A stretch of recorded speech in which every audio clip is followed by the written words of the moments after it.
We start with an exclusive story tonight, first reported by our partners at Investigative Post. A couple of years ago, a former Buffalo police lieutenant embarrassed the department in an encounter that was caught on camera. The video really went viral. Now that episode could end up costing taxpayers money. Jeff Kelly with Investigative Post has our top story. You're a disrespectful little that's who you are. And just like that, Buffalo Police Lieutenant Michael DeLong became a poster child for police misconduct.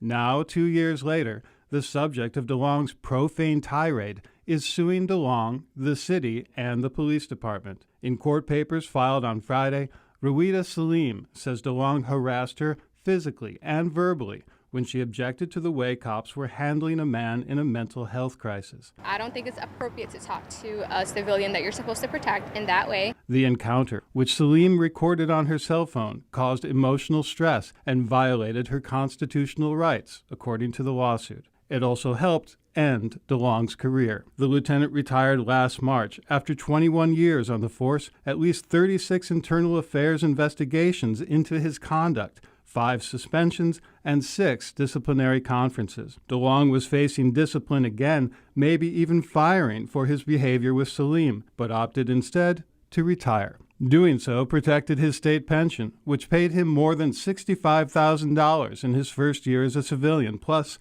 lifetime health insurance. But as Salim's lawsuit demonstrates, DeLong's conduct on the job continues to cost taxpayers, and not just in retirement benefits. A different lawsuit arising from DeLong's conduct, this one in federal court, was settled last month for $50,000. Another lawsuit is pending. Salim's attorney is Brittany Penberthy, who has represented lots of people who claim to have suffered abuse at the hands of police. She says she's gratified that, at least in this case, the police department took an officer to task for what he did to her client.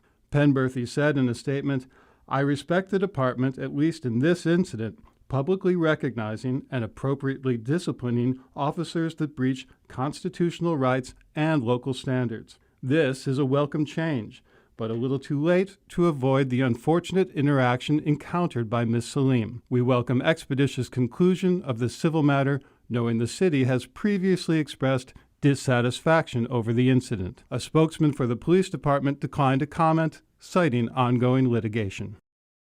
And Jeff with Investigative Post joins us now live. So Jeff, there are 3 lawsuits here just involving this one officer. I know there have been a lot of lawsuits like this over the years. Do they usually end up costing the city and subsequently taxpayers a lot of money? Well, in many cases they do, Michael. We analyzed a 5-year period some time back and found in that 5 years there are $12 million in settlements in lawsuits related to the police. And the city is self-insured, which means that that money comes right out of the general fund. It's the taxpayers are footing the bill. And as you mentioned, Jeff, these separate lawsuits now involving this one officer will continue to follow the 2 that are still pending. Jeff Kelly is a reporter with our partners at Investigative Post, investigativepost.org. I know, Jeff, you have a lot more kind of in-depth reporting on this topic. Thanks for coming on. My pleasure always. Thanks.